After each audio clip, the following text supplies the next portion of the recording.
Selamat sore.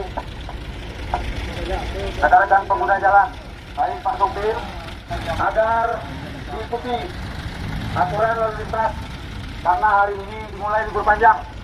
Volume jalan melebihi dari biasanya, lalu lintas semakin padat.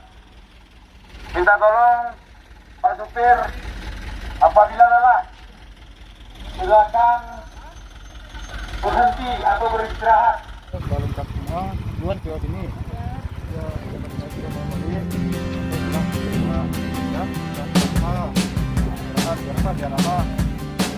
Ini hati-hati di jalan, ini kan hari libur, lalu lintas kurang nih.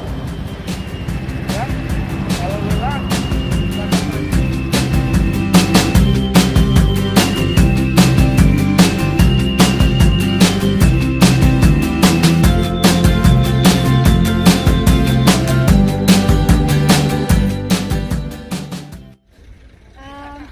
Kami himbau juga untuk pengguna jalan pada waktu hari libur tetap seperti biasa, setia menggunakan tertib lalu lintas juga selalu memakai masker,